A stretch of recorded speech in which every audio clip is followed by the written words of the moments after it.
myself again.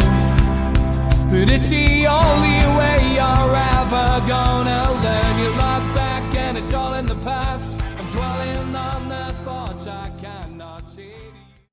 Hi, welcome along to NUFC Matters with me, Steve Wraith. It's another episode of Those Were the Days with George Mitchell. Which year are we looking at this year, George? Which season? 63-64, Steve. 63-64. George, the floor is yours. Thank you very much. And glad to see people tuning in. Delighted. Set the scene again like I usually do. If you're interested in music, Devil in Disguise was number one with Elvis. You kind of keep him out the charts in this era. We've got to put up with him for another decade, I suspect. If I Had a Hammer, Trini Lopez, which people went wild about. Hey Paula with Paul and Paula was a big one, and also Be My Baby, the Ronettes. Now that was a group which didn't last very long, but they had quite a significant impact on music at the time. So they were the big tunes that were rocking out in '63. If you were a picture goer, cinema goer, then The Great Escape was out. From Russia with Love was out. And I have to say, most of these I've actually seen. High and Low was a Claude Gable drama, and Dr. No, Charade, it depends on the English or American, with the Cary Grant and Audrey Hepburn, and Dirk Bogart's big one, which he was nominated for an Oscar, was The Servant, which was a bit like Marmite. My memory is that you either loved it or you didn't, because it had a very heavy connotation of, well, not to put too fine a point on it, homosexuality. And bear in mind, in '63, the attitudes to things like that weren't quite what they are now. But they were all great movies that came out at the same time. Pre-season, as usual, Newcastle had the usual skirmishes in the boardroom and with the manager, who was Joe Harvey. Now, this was probably one of the last times I actually went into St James's Park myself, because they were still trying to help with get my knee going again. And I was in the treatment room when a senior player came in. I'm not going to mention the name because he's still alive. He went on the table, and Alex Much, the physiotherapist, who was an incredible guy, this player said, "Alex, have you heard what's just happened with the boss?" So Alex says, "No, I've not heard anything." He says, "Well, apparently Seymour and his mates went along to see the boss, Joe Harvey, and said to him, 'This season, can we not play a bit more like this and a bit more like that? And think about doing this.'" And apparently Harvey's response was about 4 words long, all of them expletives. And they went out the manager's door with their tails between their legs. And I think the last thing he said when they went out the door, "If you don't like it, you know what to do." So the connotations are fairly straightforward from Joe Harvey. And I can imagine that. I mean, that's just what he was like. If he was the boss, he was the boss. So I that, as I say, I'm not mentioning the player's name because he's still alive. And so we go on to the football. Well, we start the season, guess what, with a friendly against Huddersfield Town, who are managed by one of Harvey's mates. And on the 17th of August, we beat Huddersfield 5-1. Quite a respectable score against a team that was everybody was expecting to do very well. And the scorers were Helly McGarry, and 3 for Taylor, and 1 for Chris Balderstone, the Huddersfield player who was also a Yorkshire cricketer. Now, having mentioned Taylor, he was the winger we bought from Walsall. He had a shot like a cannon, is my memory. And just to say a bit more about the pre-season, Harvey, each year he was in, if he wanted to change things, he changed things. And these were the ins in this year: Ollie Burton, Gordon Marshall, Colin Taylor, Ron Guthrie, who was promoted from the juniors, Alan Kirkman from Rotherham United, Bobby Cubbins from Aberdeen, although he was Asherton lad, he'd played his football at Aberdeen, and then Trevor Hockey and Jeff Allen. And partway through the season, Stan Anderson from Sunderland. Now that got the Gallagher corner talking, as you can imagine. And tune out, as they call it in this recollection of '63. Bert Garrow, the goalkeeper, went to Horden. Alf McMichael was retired and given a free transfer and went to manage South Shields. Stuart Mitchell, a goalkeeper, went back to Third Lanark. Jimmy Fell came from Leicester and he went back to Walsall. George Watkin, an ex-member of the Youth Cup winners team, ended up at Kings Lynn. Gordon Hughes, the miner who played on the right wing, speed merchant, he went to Derby. Duncan Neal, who played a significant role in the team, went to Plymouth. Liam Toohey went to Shamrock Rovers. Colin Clish, another member of the Youth Cup winning team, went to Rotherham. Alan Kirkman went back to Scunthorpe. David Turner went to Brighton. Dick Keith, long-time Irish right back, went to Bournemouth. And John Markey, Scots lad, went back to Falkirk. So that's a shift in personnel at the start of a season of 1, 2, 3, 4, 5, 6, 7, 8, 9, 10, 12 out and 10 in, which is quite remarkable when you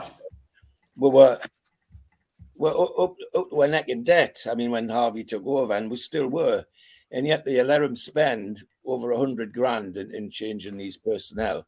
So it's easy to say. You could say he was the boss. Anyway, the season kicked off, and we started at home to Derby County, and it was. I think we've got some photographs before we talk about football, though, Steve. I think there's a one of that's the old gates. I mean, which with the bit at the top, and I remember that season they had just been painted and renewed, and everybody was cock a hoop about the new gate, the gates being titivated. And there's another one about that's the back of the stand where they had just built a new boardroom up on the top there. Actually, the back of the old stand, when you used to go in before they built that, the entrance was just like a hole in the wall for those going in. But there was a player's entrance further along, just about where that's been built. But otherwise, you went in through what was basically a hole of wall into what clubs call the boot room, and inside the boot room was a huge boiler fired by coke, which was there to heat all the water and heat the facilities, but also to heat the water for the laundry girls to do all the washing. Because if you remember, we got first team, second team, A team, B team, Ns and juniors. So any weekend we could have 6 full teams playing in black and white. So quite a lot of washing and ironing to do for the ladies. And that was the squads, 62, 63. And Gordon Marshall, the new goalkeeper there in the blue sweater. And on the far right, as you look at that, is George Dalton, my old school friend. And in the front, you've got Ron McGarry, Willie Penman, Dave Hilly. Dave Hilly I knew for a very long time, and it was a decent enough squad, but Harvey had other ideas about what he wanted to do with it. Next one, Steve. Now this one is, people on here have heard me prattling on at different stages about the 10-minute flag in the Gallagher corner. And I've searched to see if I could find a picture of it. Well, there's the 10-minute corner flag right in the left side of that picture, towards the left side, just off centre. And that used to come down 10 minutes before the end.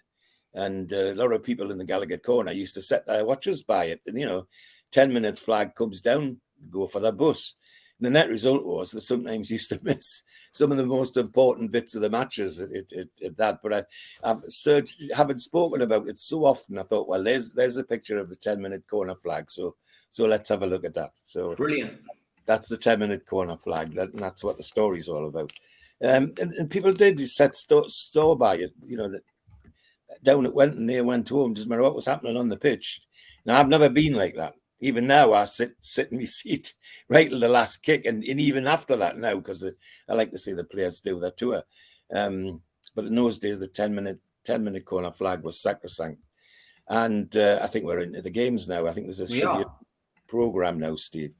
Derby County. First match, Derby County, and everybody had high hopes for this particular season, seeing that Harvey kept away from the bottom end of the league the previous season. They were hoping he would do even better this season. And 35,200 at the match. And we beat Derby 3-1. Gordon Marshall was in goal. Bill McKinney at right back, George Dalton left back, Ollie Burton, Bill Thompson, the local centre-half, Jim Ailey, Alan Suddick, Dave Hilly, Ron McGarry, Willie Penman, and Colin Taylor, the lad they bought from Walsall. And the goal scorers, Colin Taylor in the first minute, Johnny McCann's equalised for Derby in the second minute, set everybody's hairs on the back of their neck stand on end when that happens. And then Willie Penman scored in 24 minutes, and then just after half-time, Ron McGarry sealed the 3-1 win. Now, I was at that match, and it was a tidy match. We played very well, and so did Derby.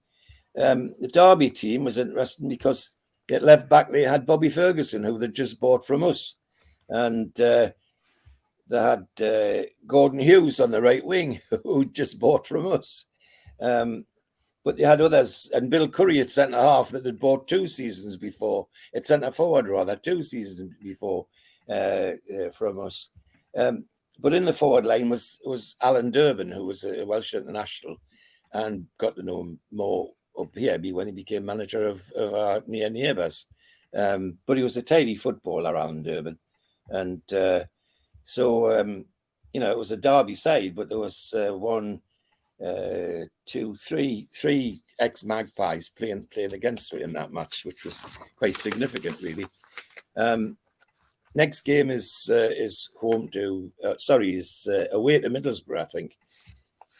Should be a programme there. That's it. That's Newcastle at Middlesbrough, and everybody after the tidy first win, everybody thought, well, this is it. We'll turn the borough over. Oh dear, how mistaken we were. We'd forgotten how keen Newcastle had to let us down. And went to Ayson Park, 37,800, and they beat us 3-0. Ian Gibson and Arthur Kay scored 2 and sealed the victory. It was over and done with by half-time. They were 3-0 up at half-time. And I made one of my periodic visits to my aunts at Billingham, so we could see the family at Billingham and then go to the match as well. But I have to say the football made it a pretty miserable weekend. Middlesbrough's team had 1 or 2 notables in it.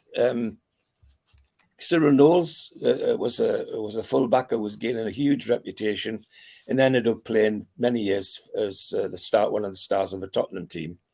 And Mel Nurse, centre half, who came from Swansea, Welsh centre half back, who was a tidy player, and centre forward, of course, was Alan Peacock, the centre forward they bought to replace Cloughie.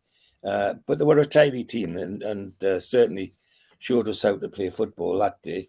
Our team, we didn't change the team at all. We went with the team that beat Derby, and it's interesting to note that the half-back line and the forwards stay the same for quite a long time. Harvey was keen to keep an 11 which was steady, static, not chopping and changing all the time.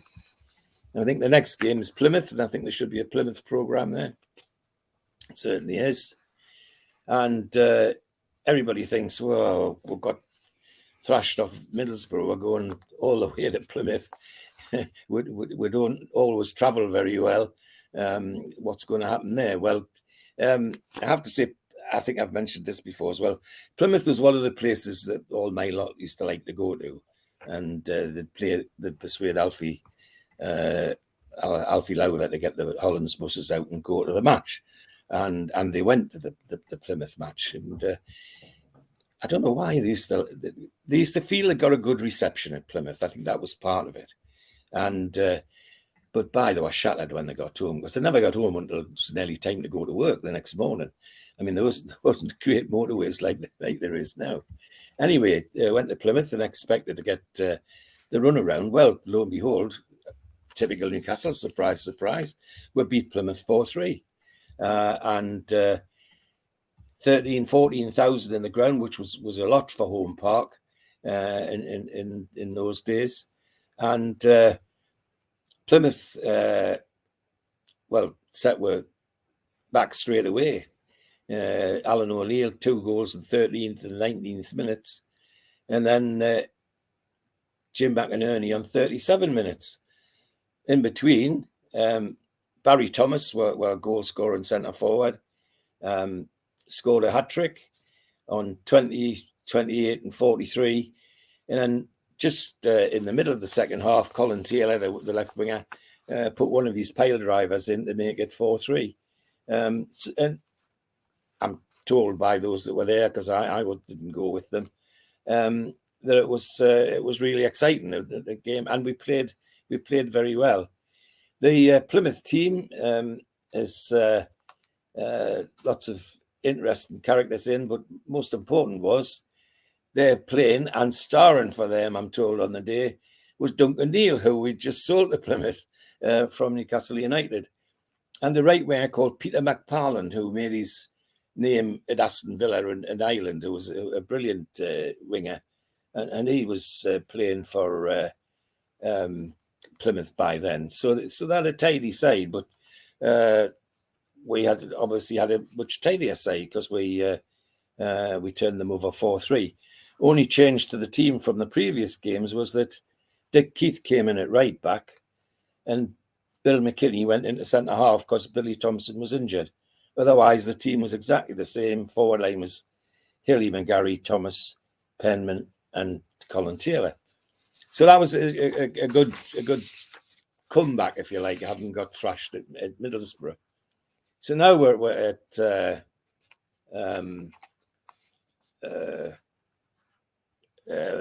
home game against Middlesbrough. Desperate to get revenge for the 1,000 they give with at the away game. And there's the programme, and it was a Wednesday night match, and believe it or not, 56,918 for a Middlesbrough game. I mean, that's how like a derby that it was in those days. We felt it was a derby. So 56,000 turned up, and we beat them 2-0, much to the relief of everybody in the ground, and particularly Maylott in the Gallagher corner. Willie Penman and Ron McGarry scored the 2 goals within a couple of minutes of each other, to great excitement. And it was a tidy game, because Middlesbrough didn't come to get beat. They certainly made a game of it, but they succumbed to the 2 nice goals by Penman and McGarry. McGarry's was particularly interesting because it was forced in from a corner. It was typical Ron McGarry bustling, and that's the inside of the programme.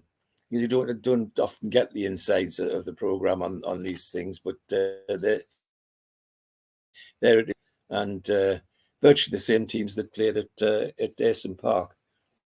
And our team was the same as played at Plymouth. It was Dick Keith was still in, but instead of playing Bill McKinney at centre half, Harvey brought in John McGrath, and Ollie Burton, John McGrath, and Eiley were to become a good partnership in midfield in this particular season.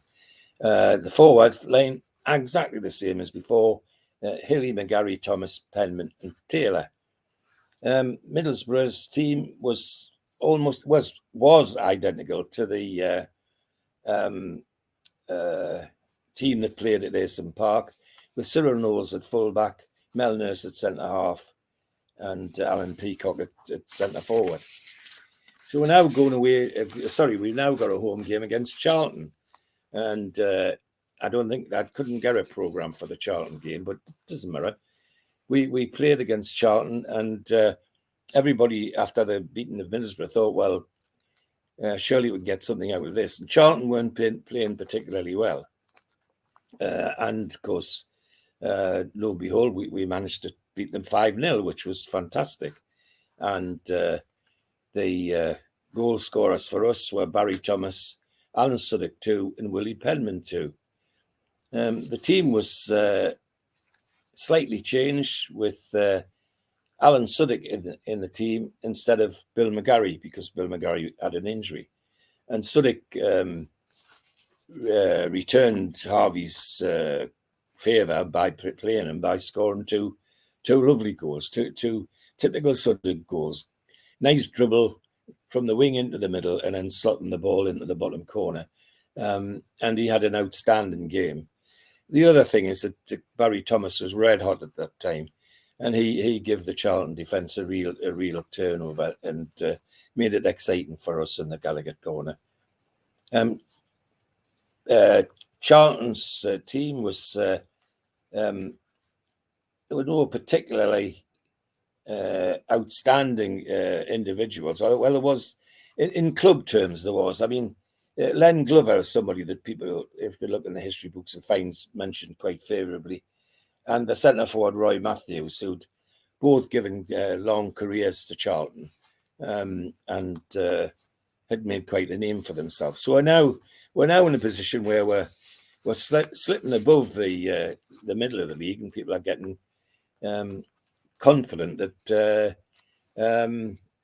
we may be able to do something in this league this time.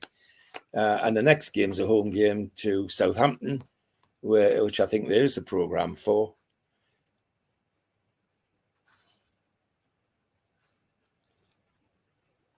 The next one is Southampton away. Away, right. Then that one's out of kilter, but it doesn't matter. We played Southampton, and having got a 5-0 against Charlton, everybody thought, well, we'll do the same to Southampton. Well, it wasn't that easy, because Southampton were playing well. Then we got a 2-2 draw with 43,000 in the ground, which reflects the confidence I think people were getting in the team at that time. And the team for us was as was in the previous game: Marshall, Keith, Dalton, Burton, McGrath, Eiley, Hilly, McGarry was back, Barry Thomas, Willie Penman, and Colin Taylor. Unfortunately, Willie Penman had to go off after about 25 minutes, so we played 3/4 of the game with 10 men. So to get 2-2 out of that, I think was quite an effort. Barry Thomas and Ron McGarry scored the goals, and George O'Brien scored both of Southampton's. Annoyingly, the equaliser from a penalty very late in the match, so the 10 men would be hugely disappointed. The Southampton team had a number of well-known players at the time. Stuart Williams, a Welsh fullback who was well known.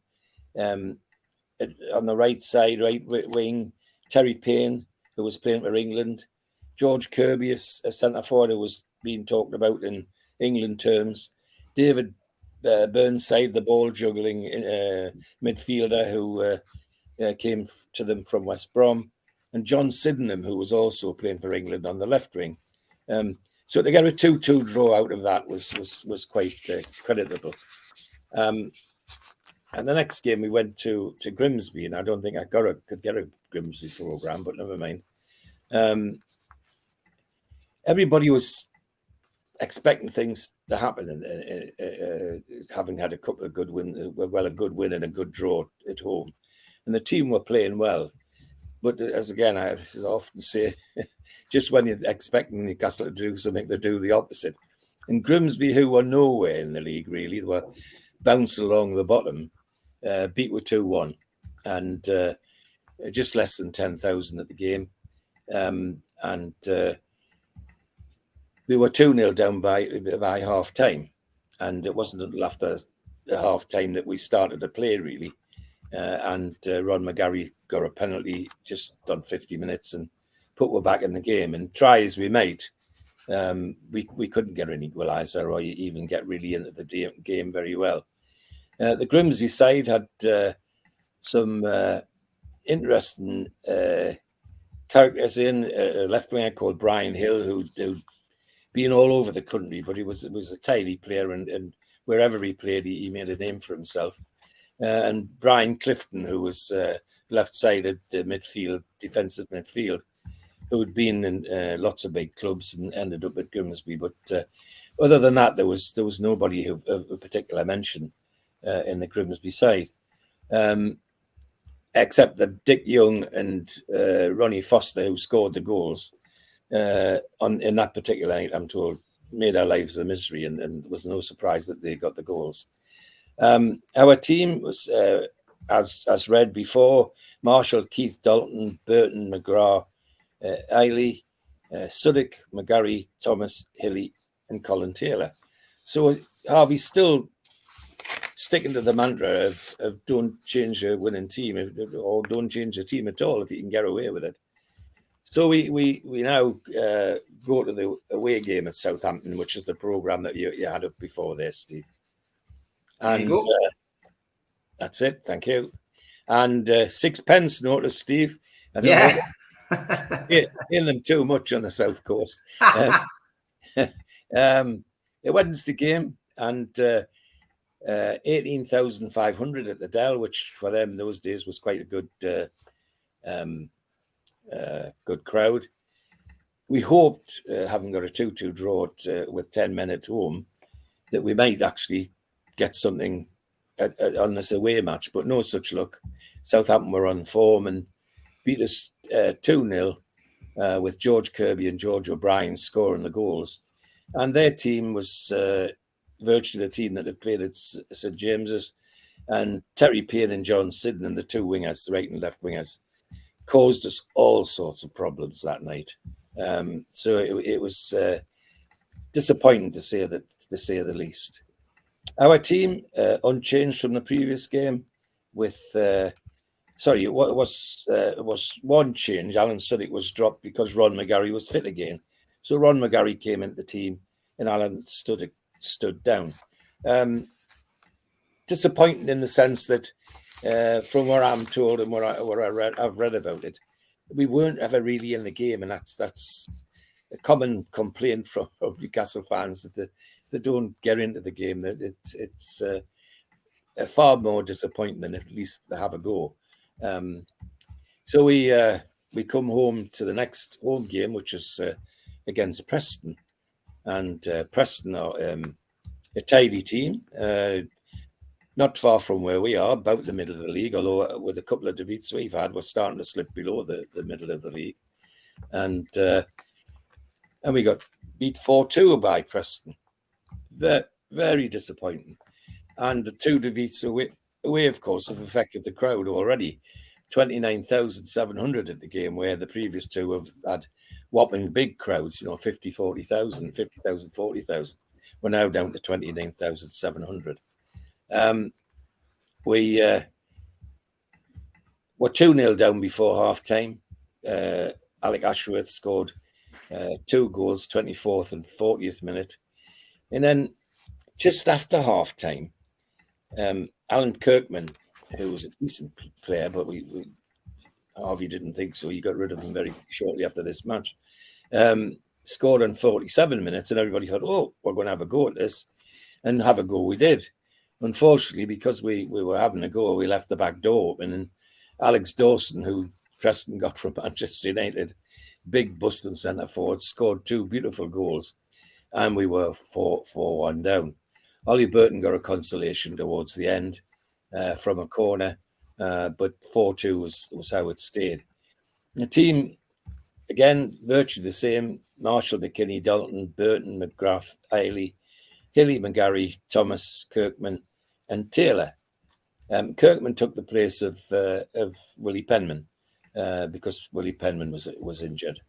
In fact, if you remember the previous game, I said Willie Penman went off after 20 minutes, and he had quite a bad knee injury, so he was out for quite a while.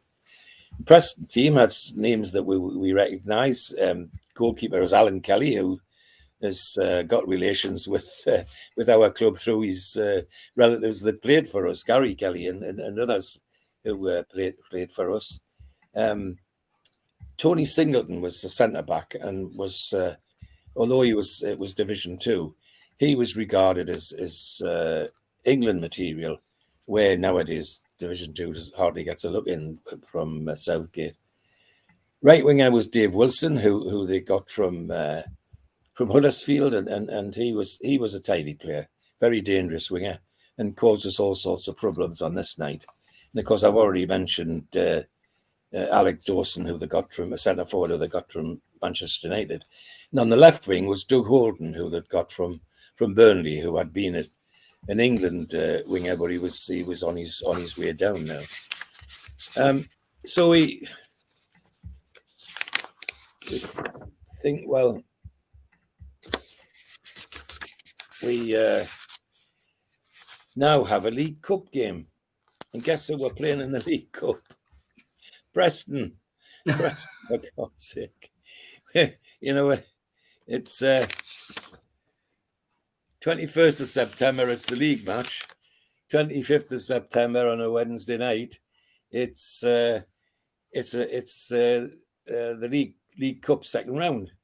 And everybody's thinking, oh, this isn't going to be very happy. And the crowd reflects that. 40,900 at this game, where there was 29,000 at the league game on the Saturday. So I think the club was getting the message of what the fans thought about the loss, but also we were getting knocked out of this cup by everybody. We never really had a run, and still haven't had a run, if I tell the truth. So we went to this game. In fact, I remember going to this game, and the Gallagher corner was with 13,000 was. I mean, you had to shout the near that early to get them to hear you. It was so far away. But we beat them 3-0. And the teams were virtually identical to the teams that played in the league match, you know. Preston obviously sent their full team because we wanted to win it. And so we turned them over. Ron McGarry scored from a penalty early in the first half. Ollie Burton got a header from a corner just before half time. And then in the middle of the second half, Barry Thomas scored one of his screamers from outside the penalty area, and we won 3-0. And our team was only change was there was more than one change. Dave Hollins was in goal because Gordon Marshall had got injured. And then because Bill McKinney and Dick Keith were both injured, John McGrath, Harvey played John McGrath at right back, and George Dalton left back, and Bill Thompson went into centre half. And a young player from the almost direct from the juniors called Lenny Walker. Lenny Walker was played at right half because they were short of midfielders at the time. And Harvey, in his usual way as during his management career, if he had a hole to fill, he didn't mind who filled it. And so with Penman being injured and there being other injuries, he slotted Ollie Burton in the inside forward, inside right, rather than in defence. So the forward line was Suddick, Burton, Thomas, McGarry and Colin Taylor.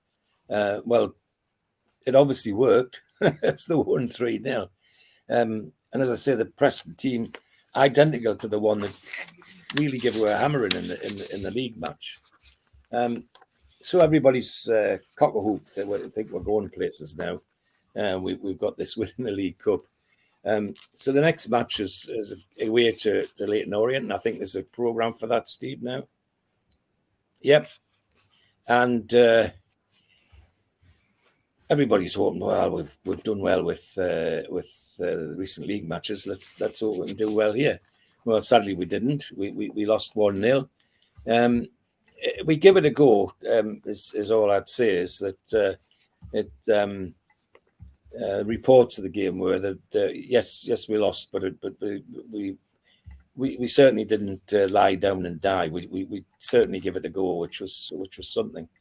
Leyton Orient, a team at the Matchroom Stadium, Brisbane Road as they used to call it, Matchroom because of Hearn, the snooker man who bought them.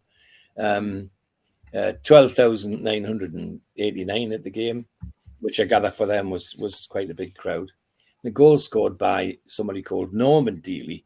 Now, I'm having done a bit of research. He is related to the Dealey that's playing now. He used to play for Watford. Deeney, yeah. Dealey, yes, yeah. And it's interesting how there's a family thing in football sometimes. And Leyton Orient had some characters because there were players that had been around a while, like Sid Bishop, who was playing at the centre half, and Gordon Bolland, who'd been around with Norwich and other players, a good centre forward, and Malcolm Musgrove, who'd had a good career with Southampton and other teams in the south. Our team, Dave Hollins, John McGrath, George Dalton, Lenny Walker, Bill Thompson, just the same team as played in the previous game. Suddick, Burton, McGarry, Kirkman, and Colin Taylor. So we're now on our way home again to a home match with Portsmouth, and it's a Wednesday game, and people are disappointed in the way things have been going. So the crowd isn't going to be huge, and it wasn't. 22,100 was better than the League Cup match at least. And we beat Portsmouth 1-0. And the team was, our team was only one change, and that was at midfield, left-sided midfield defensive. George Dalton was moved from full-back into left-side midfield. And Colin Clish, one of the Youth Cup winners, was brought in at left-back. And as I say, Harvey wasn't afraid to give these lads a shot in the team, which has to be applauded, and it was nice to see. The forward line was jiggled around a little bit. Alan Kirkman went on the right wing. Suddick went inside him. Ron McGarry at centre forward, and then playing inside left in my money, or midfield, left side midfield, attacking midfield, was Jim Eiley, the soon to be captain of our side, or sometimes was captain of our side, and then Colin Taylor on the left wing. So it was a bold move by Joe Harvey, and they Julie did the thing for him, got the result. The Portsmouth team always had characters in it. Bobby Campbell at right-sided midfield, defensive midfield. Jimmy Dickinson moved into centre back. He was well known and played for England for many years. John McClelland on the right wing. It was somebody they got from Everton, I think. And inside him, there were two characters who people will know the history of, but might not have seen them play. And that was one was Johnny Gordon, who became a manager at Portsmouth and other teams as well. And at centre forward, no other than Ron Saunders, who had an illustrious career as a manager for various teams, including the other United that we don't talk about. And 1-0 win, so people went home happy and expecting that. Let's hope that the turn of form's right, because we're now just sitting a little bit deep in the league where we shouldn't be. And the next game's a home game against Swansea Town, and we've, as I say, people are hopeful. 23,000 turn up for this game on the 5th of October. and we beat Swansea Town 4-1. Colin Taylor, Dave Hilly scored 2, and Barry Thomas just before the end. Again, one of these pile drivers. Barry Thomas had a hell of a shot, and he's one of these players that when he hit it, you thought he was going to take the goal down. It was so hard, and just before the end, Eddie Thomas got a consolation for Swansea. Now our makeshift team was still makeshift in the sense that people were playing out of position, except that Dave Hilly was back and played on the right. Jim Hilly slotted back into his normal left-sided midfield, defensive midfield, and Colin Clish was dropped from the team altogether. Swansea team, some characters. Derek Draper was one of their forwards, and Derek Draper had played a lot of his football at Arsenal and around the London area, and then went back to Cardiff initially, and then on to Swansea. And Eddie Thomas was a centre forward who made a name for himself with Cardiff, and then moved to Swansea. And he scored the consolation goal on 54 minutes. But a decent win.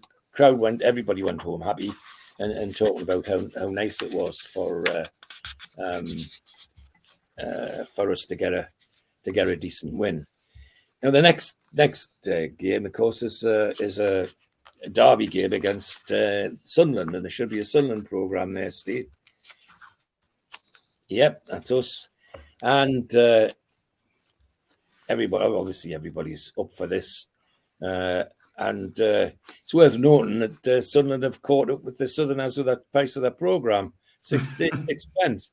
And that's the Sunderland squad that was the team was picked from. And, all the notables are there. Jimmy Montgomery in goal. To the right of him, Charlie Hurley. Jimmy McNabb to the right of him. Len Ashurst to the far right as you look at it. And on the far left as you look at that is Sesu and the right back.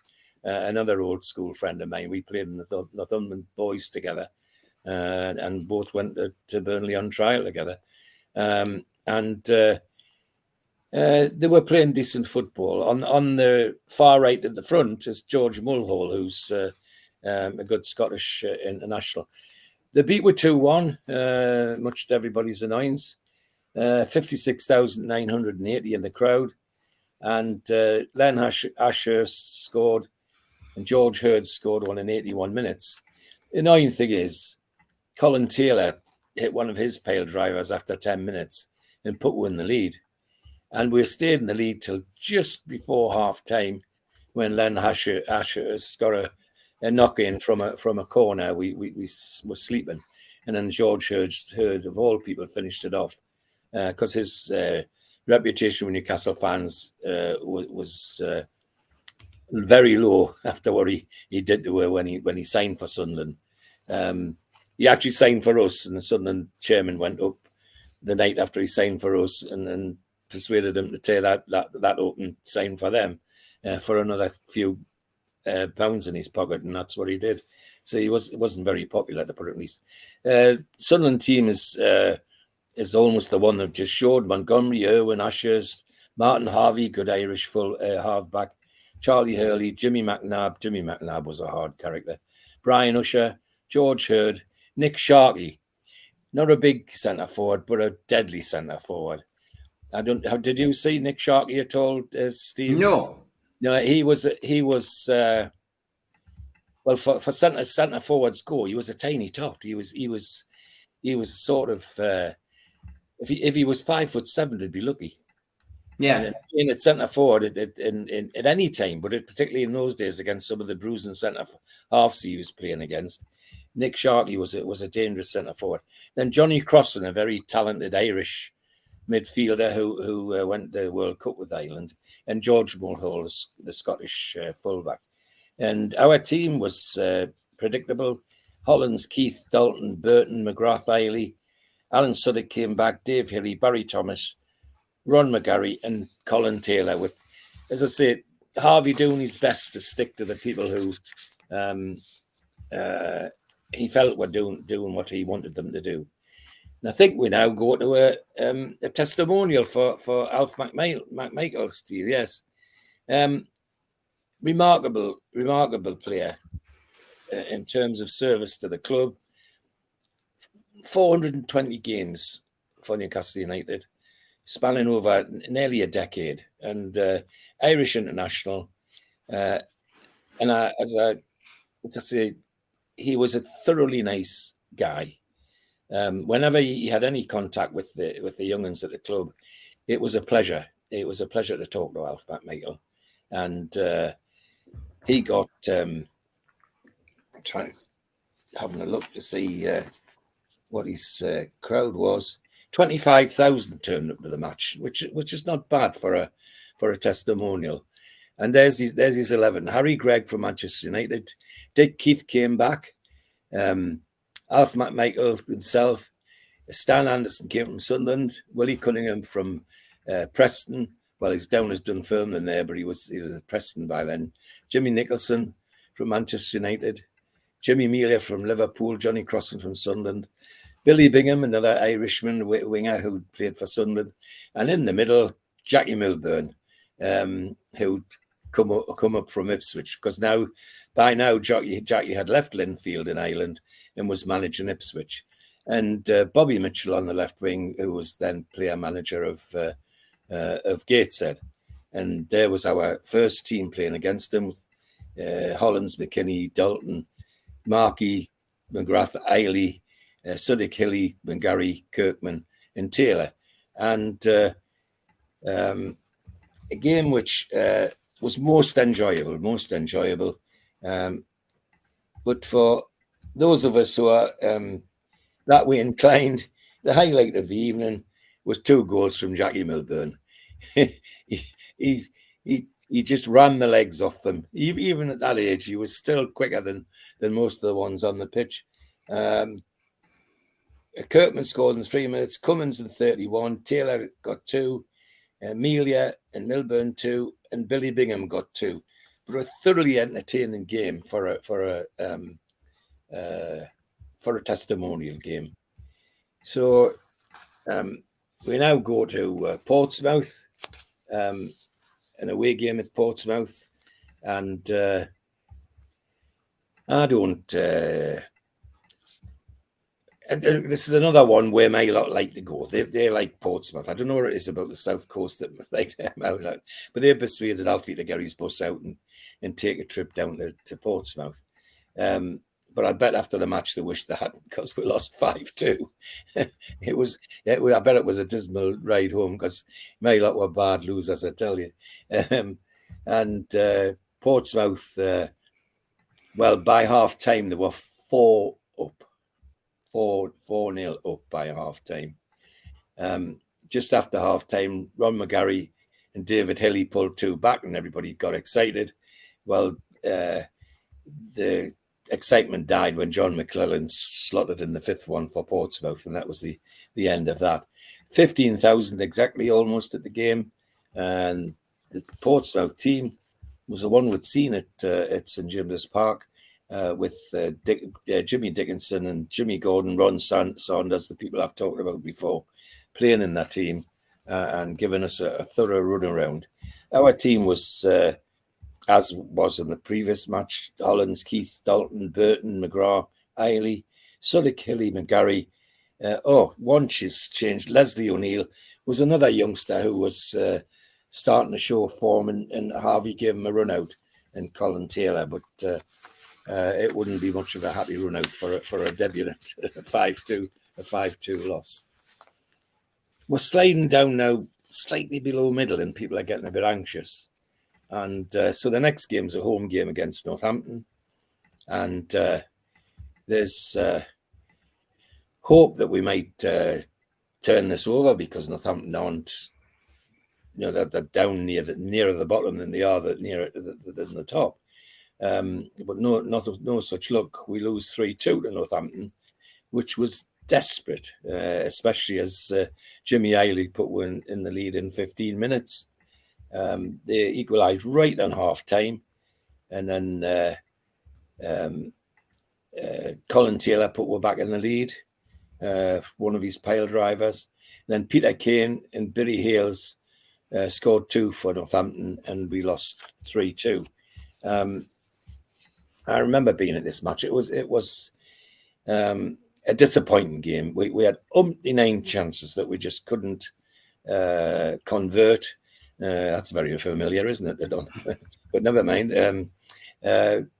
We should have walked out winners. That should have been 2 points, no bother. But we didn't. It was Hollins, McGrath, Dalton, John Markey got a game because he played well in Advent Michael's testimonial, I suspect. Bill Thompson went to centre half. Jim Haley, Alan Suddick, Dave Hilly, and Bobby Cummins, who they got from Aberdeen, although he was an Ashington lad, played centre forward. And Alan Kirkman and Colin Taylor finished the 11. 26,000 just about on for that match. And people are starting to get a bit touchy about the way things were going. The next match was an away match at Norwich, and I think there should be a programme for that, Steve. Yep, there we are. Nobody had any great hopes for this match because Norwich were playing well at that time, had a very decent team, and we didn't have hopes because we got beat 3-1. 17,600 at the match, and the annoying thing is Ron McGarry puts in the lead in 9 minutes. And then Tommy Bryceland scores 2, and Terry Alcock scores the 3rd, and Norwich beat with 3-1. Our team, very predictable. Hollins, McKinney, Dalton, Markey, Moncur now playing centre half because John McGrath's injured. Ailey. Remember, Bobby Moncur at this stage has only just finished being captain of the Ends, the nursery team that won the Youth Cup, and it's great to see that followed through. Dave Hilly, Ron McGarry, Robert Cummins, Bob Cummins, and Alan Suddick and Colin Taylor. But we got well and truly turned over. Interesting for us in terms of the Norwich team, left-sided midfield defensive is Jackie Bell, who they bought from us 2 seasons before. And on the left wing for Norwich, and he gave a terrible night as ex-players sometimes do, Bill Punton, the left winger, who we sold them the season before. So it was a bit like Bill Punton and Jackie Bell getting their own back. They had 1 or 2 other characters. Terry Alcock, I mentioned, who had a decent career with in East Anglia with Ipswich and Norwich, and in between, I think he had a spell in London with Arsenal, but not for very long. He went back to East Anglia with Norwich. So that was disappointing, and very disappointing, because now we're definitely in the bottom half of the league and starting to get a bit worried about how things are going. And our next game's an away game at Bournemouth on Wednesday night, and go to Dean Court on a Wednesday night, and 11,700 at the game. The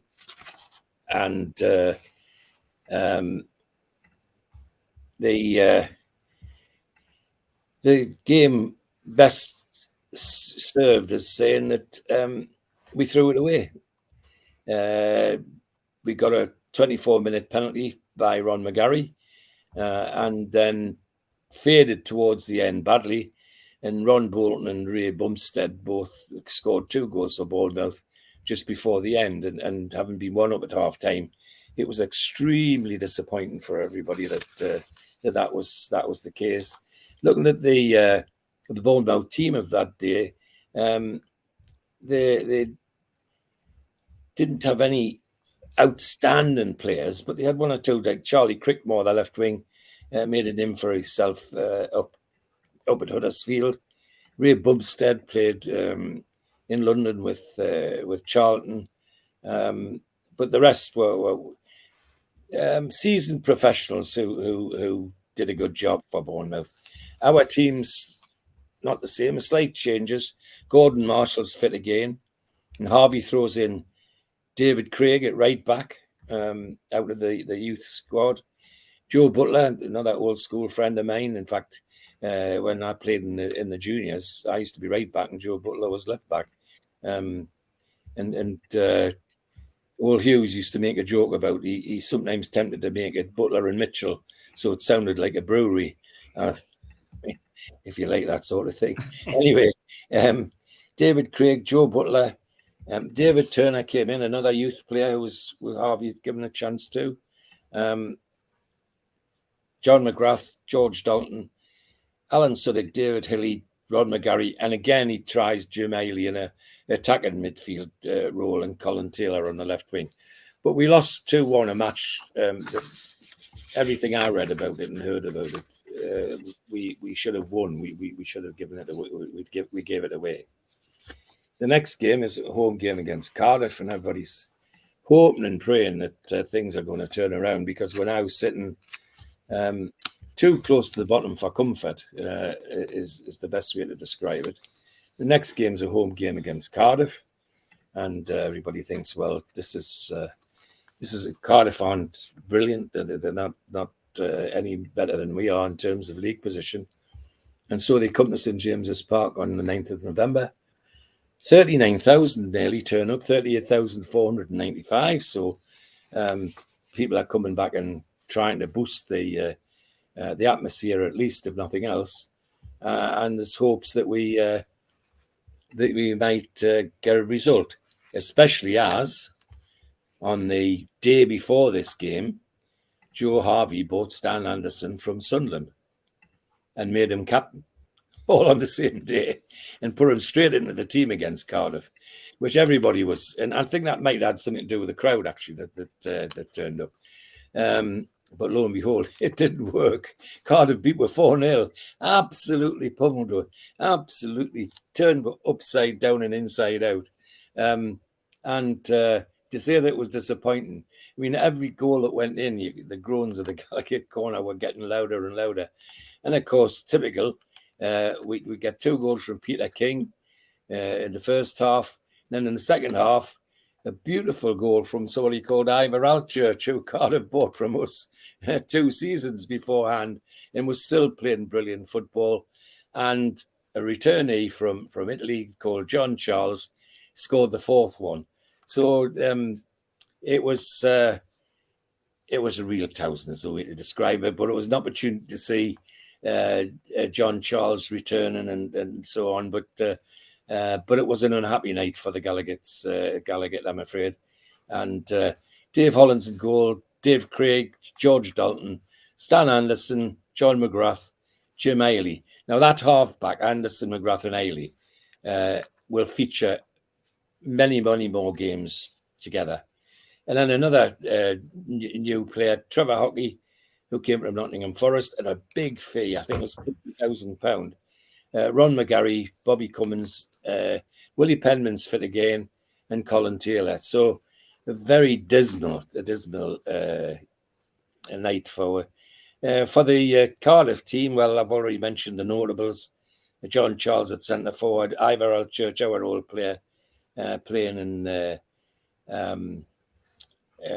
midfield for them, and Colin Baker was one of their defensive midfielders, and Colin had been around a few big clubs, but had ended up back home in Cardiff.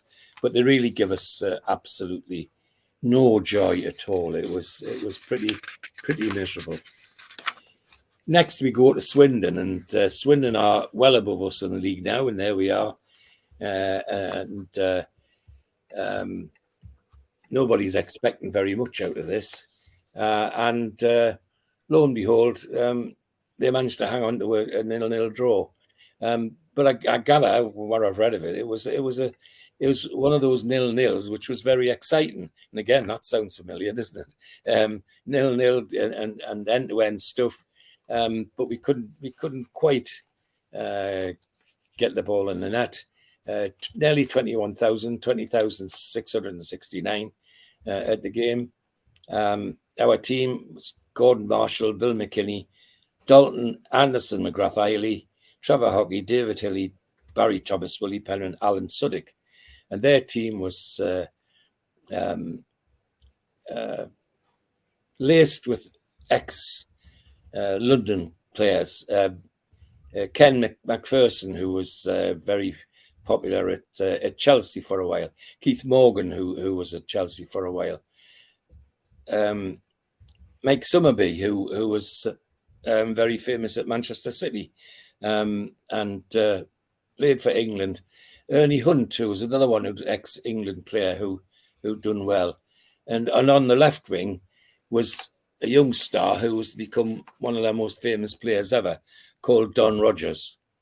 Don Rogers played for Swindon all his life, for over a decade, and became an incredible left winger and single-handedly, some would say, and I certainly would agree with that, won Swindon the League Cup, won the League Cup at Wembley, and fantastic all-round player, great dribbler of the ball, great header of the ball, and could shoot with either foot. It was remarkable.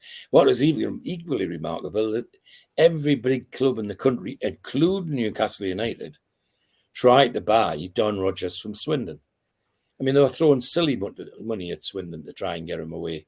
But none of them, Arsenal, Chelsea, Tottenham, Man U, us, all trying to get Don Rogers away. But he couldn't be persuaded, and that's says a lot for him. I think the next picture is actually the Swindon squad, I think. Is it, David? No, it's not. Sorry. That's out of kilter. Yes, put it up again.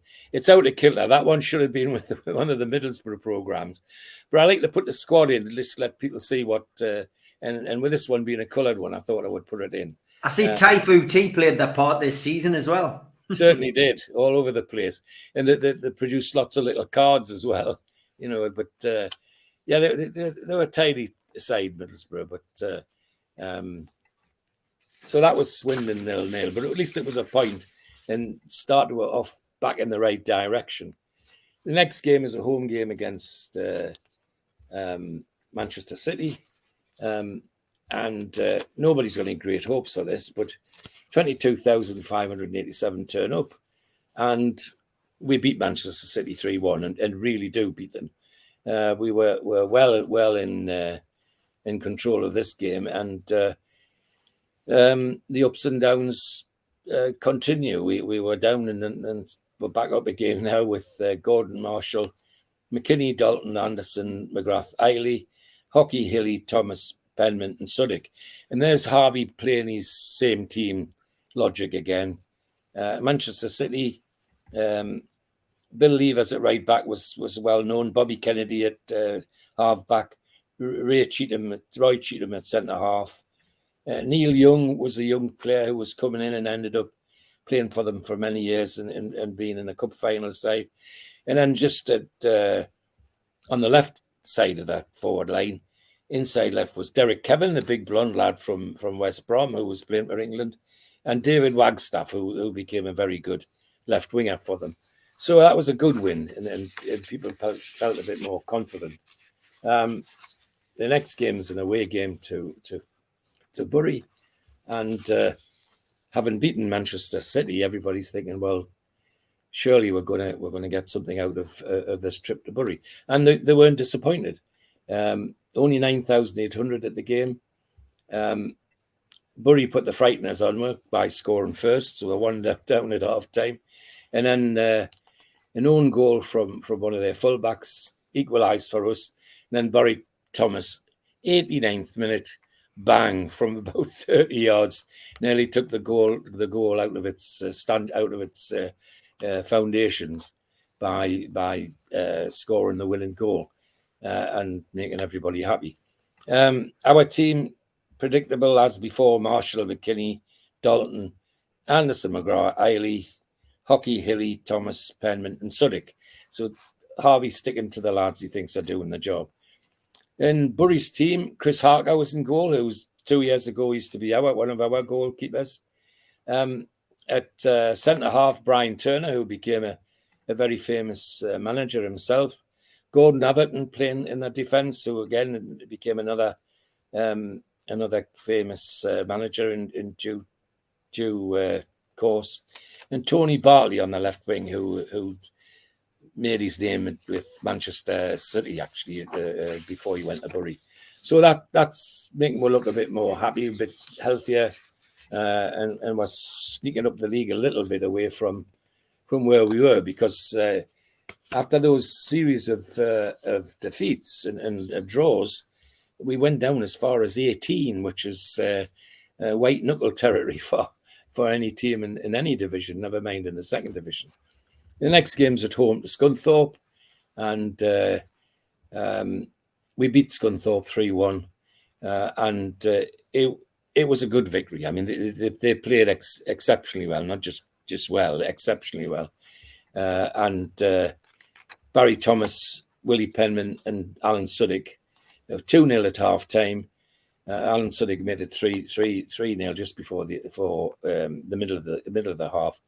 And then Ken Hodgson, of course, who's an ex-Magpie, used to play for us, and went to Scunthorpe as part of the deal to bring Colin Taylor to us. And he scored the consolation for them. And we had their team was a tidy team. Ken Jones, the goalkeeper, had played many years for one of the Manchesters, and as I say, Ken Hodgson was for us. Ian Lawther was one of their forwards, and he'd made a name for himself playing for Wolves.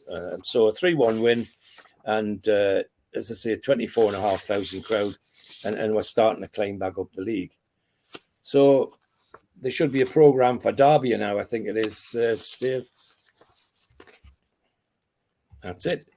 And everybody's buoyed with a couple of victories, especially the ones against Manchester City, and hopes that we'll get something at Derby, and we do. The baseball ground was only 9,200 in though, and they weren't. They were near the bottom of the league, but even so, that's still a poor crowd for them. Dave Hilly and Barry Thomas scored the goals. Then just before the final whistle, Phil Walker scored their consolation, and we went to Derby with high hopes and came home with even higher hopes. Bobby Ferguson, left back for Derby, used to be ours.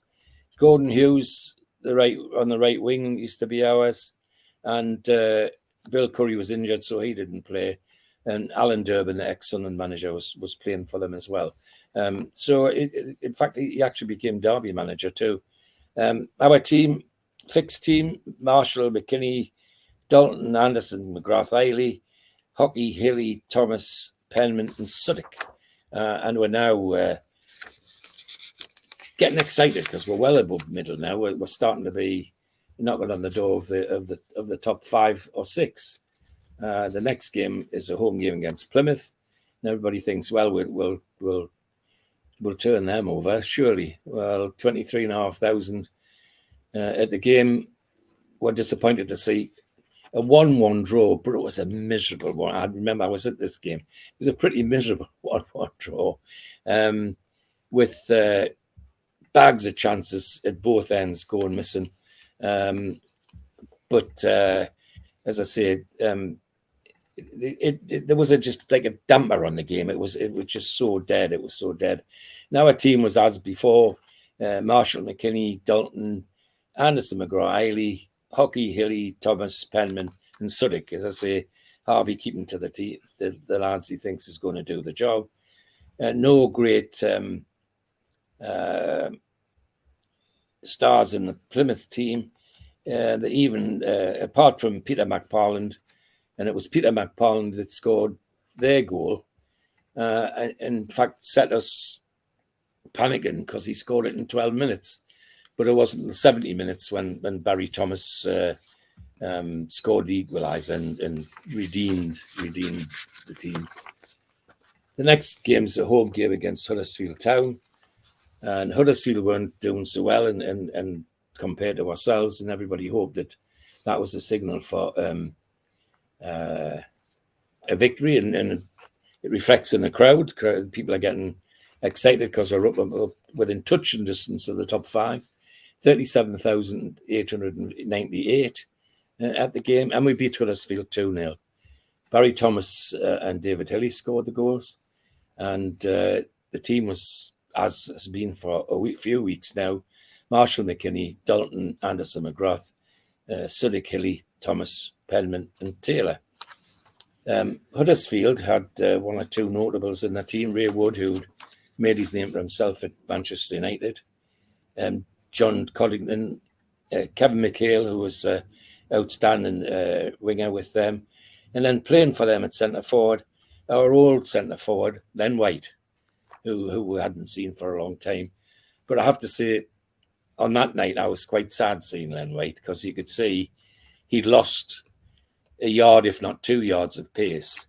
So the things he used to do without thinking when he played for us, he was struggling to do with Huddersfield. And it was in some ways quite sad to see him like that. But nonetheless, he came and did his bit for Huddersfield.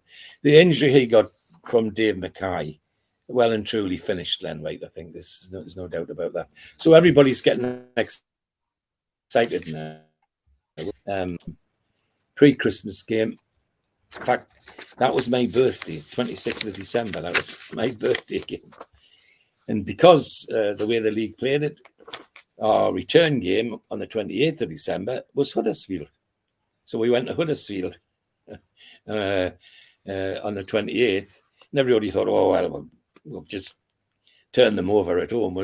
Let's hope we'll do the same away. Well, you shouldn't get your hopes up when you're a Newcastle supporter, because we could be 3-0. 12,800 at the game. And Stokes, Lewis and Ballerstone scored the goals. A game we were just not in.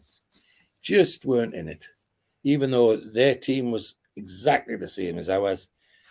And I have to say, I'm told, and what I've read, it was a game where Len White suddenly found some form, which he would against Newcastle United, of course. And they beat us 3-0. So we're now our team unchanged, predictable with the way Harvey was picking the team now. So we're now at FA Cup time. Third round of the FA Cup. And there should be a programme for this one for Bedford Town, Steve. There it is. Fantastic. Southern League team, not even a good Southern League team. And everybody thinks, well, this is it. Wembley, here we come. Joe Harvey's the manager. He knows all about FA Cups. Well, he did. He knows even more about it after this game, because the beat were 2-0. We never got a look in. I mean, seriously, it wasn't just a lucky win by a non-league team. They actually did beat us well and truly. There was no complaints. 34,500 at the game as well, as if to rub things in. And Bedford were 3-0 up by half time. I mean, imagine the hubbub in the ground at half time when they went in 3-0 down to a Southern 2-0 down to a Southern League team. And just before the end, Stan Anderson, it says on my papers, 90 minutes plus 4. So it was a fourth minute of injury time. Anderson scored our consolation goal. But Bedford Town it just took us to pieces. And we had a full side out. We couldn't complain about any of that. And I looked down the Bedford team. The only person who sticks out was the bloke that scored the goals, and that's John Fahey, who made his name with Charlton Athletic, and he was ending his career in Bedford. So that's the end of the FA Cup, well and truly. So the next game is an away game at Charlton, and everybody's hoping that there should be a Charlton programme there, I think, Steve.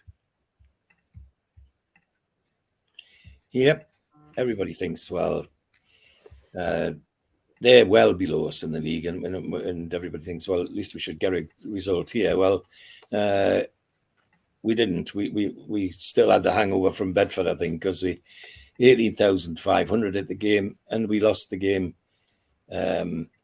Sorry, we did win. Sorry, I'm talking through the top of my head. We did win 2-1.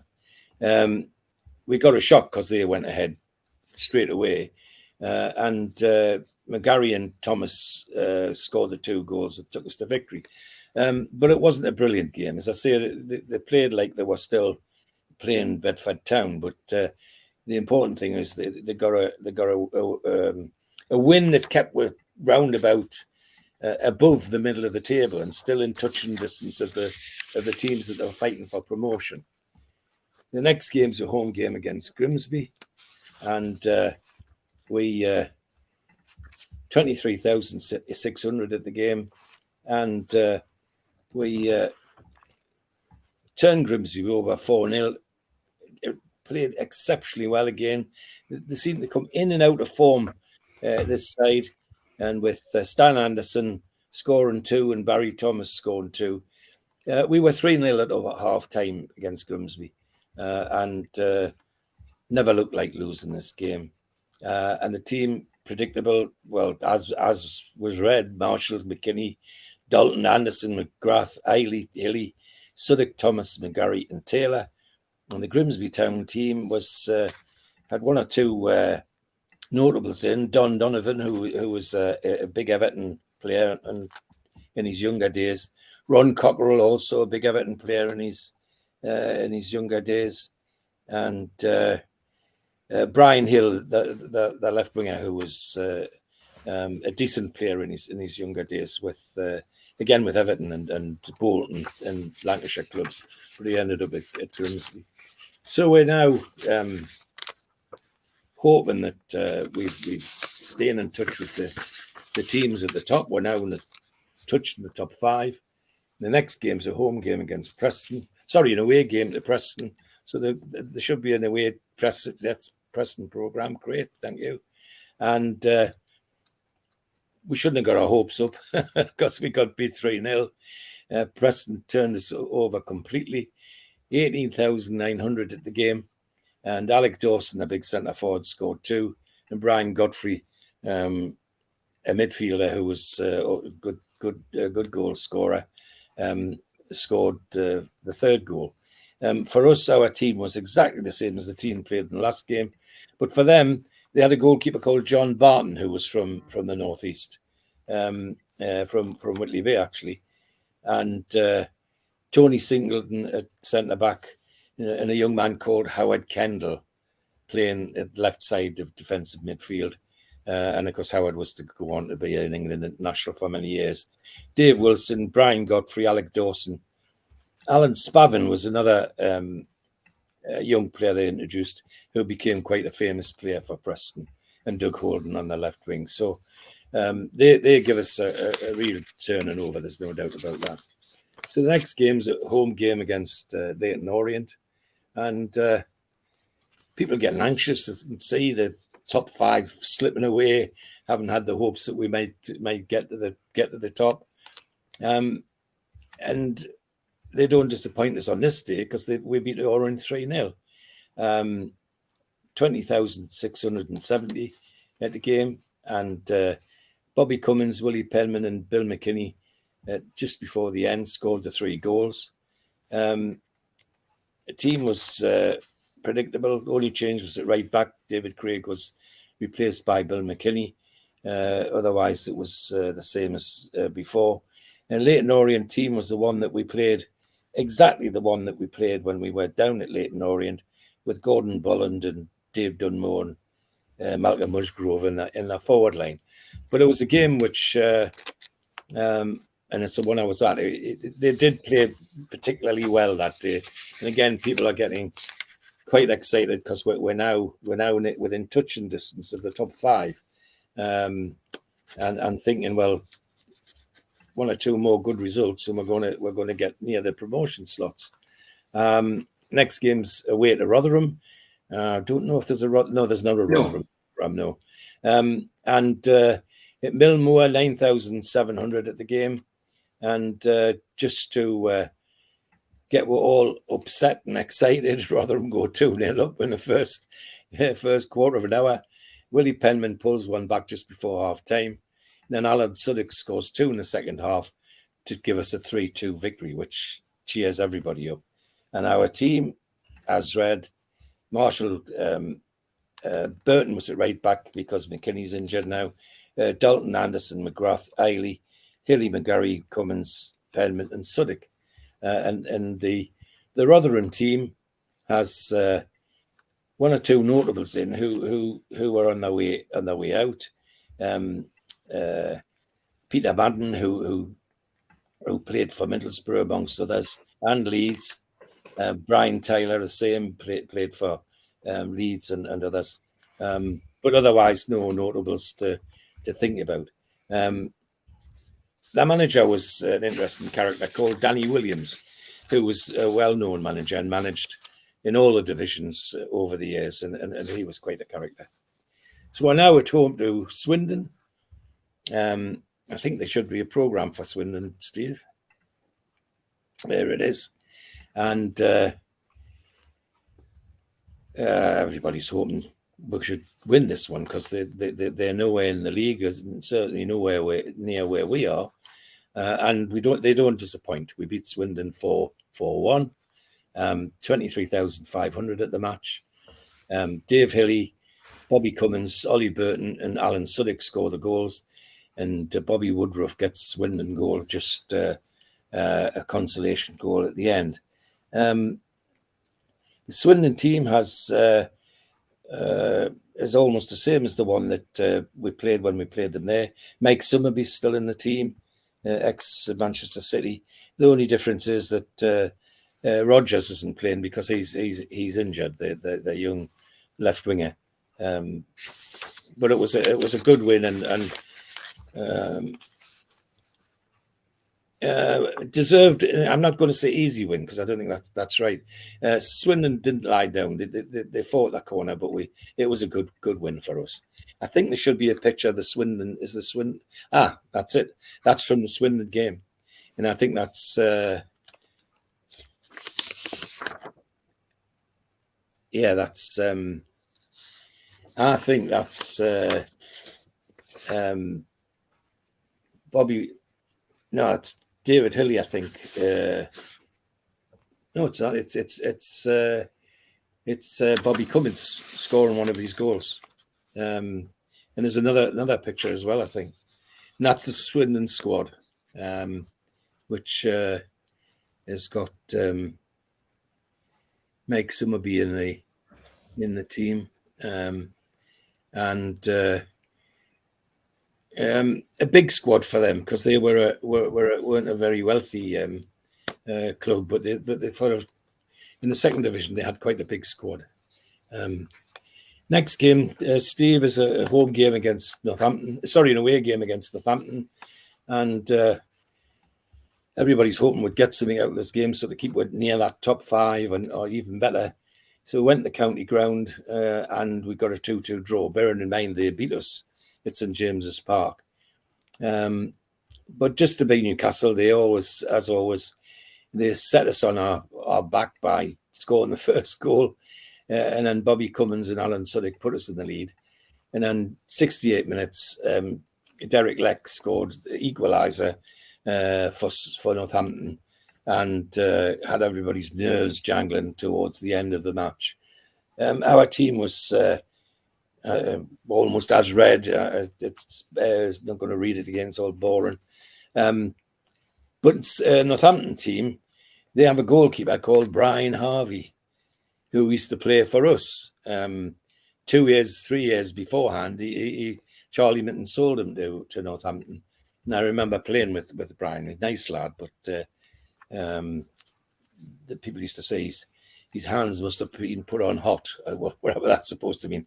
In other words, he had flappy wrists, which is not a good thing for a goalkeeper. Anyway, Brian Harvey was the goal. And they had some old characters, Theo Fawley from Charlton, and Don Martin from Aston Villa, Peter Kane, Bobby Hunt from Aston Villa. So they're a tidy little side, but we got a 2-2 draw there. And so we're now back to a home game and it's against our old rival Sunderland. And I really not. This is a one which amazes me. It's a Sunderland derby, and there's 27,300 there. I'm still trying to find out what the cause of that was, but that's what it was. We beat them 1-0. That's the important thing. Ron McGarry penalty in 35 minutes, and then after that it was ding dong. It was a fascinating game, and with the full Sunderland team that played with Roker Park, Montgomery, Nelson, Ashurst, Harvey, Hurley, Elliott, Sharkey, Crossan, and George Mulhall. And our team was predictable. Marshall, David Craig was back in at right back. Anderson, McGrath, Eiley, Hilly, McGarry, Cummins, Penman, and Suddick. So we're now not just bumping the top, we are in the top 5. And people are getting really, really excited. The next game's away game at Swansea.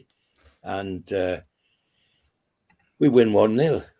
Not expecting very much, but we win 1-0. And Stan Anderson scores the goal in 75 minutes. Only 9,000 at the Vetch Field for this game. The team's unchanged. Craig's still in at right back. And Anderson scores the goal himself on 75 minutes. And the Swansea team is virtually the team that gave us a 1,000 but at St James's Park. But the important thing is that it solidifies our position in the top 5 and within touching distance of the promotion teams. We're now away to Cardiff, and everybody's hoping, well, we did well in Wales before, well, let's do it again. 9,300 at Ninian Park. God, that must have been a deserted, because Ninian Park's a big ground. I mean, it's a 60,000 ground. 9,000 in there. Cardiff get 2, Ivor Altchurch, Mel Charles. We equalised through Bobby Cummins and Ron McGarry and pull the game back to a draw. And that's, again, holds our position, just touching the within the top 5 and nearly touching the promotion hopefuls. As I say, with John Charles and Ivor Altchurch playing in the Cardiff team, and Mel Charles this time as well. His brother was playing in that Cardiff team, so it was a good Cardiff team. So we now, as I say, getting a sweat on because we think, is this going to take us to promotion? Well, next home game's against Leeds. And Leeds turn me over 1-0, totally unexpected. And you can see what the expectations are of the crowd now. 55,039 in the go and let we're down 1-0. Team was, as before, Marshall, Craig, Dalton, Alderson, McGrath, Eiley, Hilly, McGarry, Cummins, Penman, and Suddick. And I think this thing of Harvey of keeping the same team is one of the reasons we're where we are, because they certainly were starting to play well. But the Leeds team's starting to sound familiar. Gary Sprake, Paul Rainey, Billy Bremner. Oh, Billy Bremner. I say that about Billy Bremner because one of my representative games as a schoolboy was to play for the North of England against the South of Scotland on Hibernian's ground at Easter Road. And my direct opponent was a young man called Billy Bremner. And he gave me a very sad Saturday afternoon, I've got to admit. If I'd got to get a hold of the little ginger so-and-so, you'd have known about it, but never mind. Billy Bremner, Jack Charlton, Norman Hunter, Johnny Giles, all names who became very famous. Alan Peacock, who they'd brought back from Middlesbrough. Bobby Collins, the famous Everton Scottish international. And Albert Johansson, the South African winger who was making a name for himself. And the next game is a return game because this is Easter now and 2 games together, and it's Newcastle at Leeds. And unfortunately, what they did at St James is they doubled at Leeds because they beat with 2-1 and made us quite sad because now we've dropped out of the top 5. Those 2 successive defeats have dropped out the top 5. 40,100 at the match. And just a flatter way to deceive, Eiley opens the scoring for her, and straight after half time, Weston and Johansson score 2 goals to take Leeds to 2-1 to beat us. And to say that was upsetting is put it in mind because it dropped us out of the top 5. Our team was the one that had been playing for the past few weeks and doing well. So now we go to Manchester City. I think there should be a Manchester City programme. Yes, and everybody's hoping and praying that we can, having beaten them here, that we can get back into the top 5 by beating Manchester City. Well, don't get your hopes up because we didn't. We lost 3-1. Manchester City turned us over well and truly, and Big Derek Kevin scored 2 within 20 minutes, and Jimmy Murray scored 1 at 80th minute, and Barry Thomas, just as a consolation, just before the end, scored a goal to get us the consolation. So we're now, as I say, right out of the top 5, and hopes of anything better than that are now disappearing. And we now have a couple of home games coming. Well, one home game against Rotherham, who were beat 5-2, and everybody started to get excited again. 18,300 at the match because we've had a couple of losses, so the crowd saying, "Oh well, that's the end of that." McGarry, Stan Anderson and Barry Thomas hat trick. I remember being at that game, and Barry Thomas scored 3 beautiful goals, and Rotherham scored through Ian Butler in the first half, and then Ken Houghton just after half time. But 5-2, and again, should we get excited? And people were starting to think that things might start to go forward. And so we look forward to the next home game, which is against Bury, who we've already turned over at their own place at this time. And so we think, let's turn them over again. Well, no such luck. 20,000 at the game, and Bury beat with 4-0. They had no right to beat with 4-0, no right to beat with anything. We should have hammered them, but they did. Same team, our team, Marshall, Craig, Butler, or Joe Butler's in at left back, Anderson, McGrath, Eiley, Hilly, Cummins, Thomas, McGarry, Hockey. You could say it in your sleep that it's so regular now. And of course, with Bury, they've still got Chris Harker in goal. And the big difference for them is that they had bought got a free transfer for a lad called Billy Griffin from Bolton, and he became almost unplayable to our defence, and he scored 2 goals. Bartley scored 1 and Alston scored 1. So now top 5 seems something of an impossibility. So we go to Scunthorpe, hoping that something might happen. Well, you know what happens to hope. It doesn't happen, and we got beat 2-0 at Scunthorpe, 6,500 at the game. And despite one change in my team, Dave Hollins is back in goal because Gordon Marshall's got an injury. Scunthorpe have now have beaten with 2-0 with Ian Lawther and Keith Ellis scoring. And again, a tidy side, but not a side with any special significance, except that the person who made our night misery, because he played extremely well, was a young lad called Alan Kirkman, who Joe Harvey had just sold to Scunthorpe about 2 months before we went to play them. And he really did make our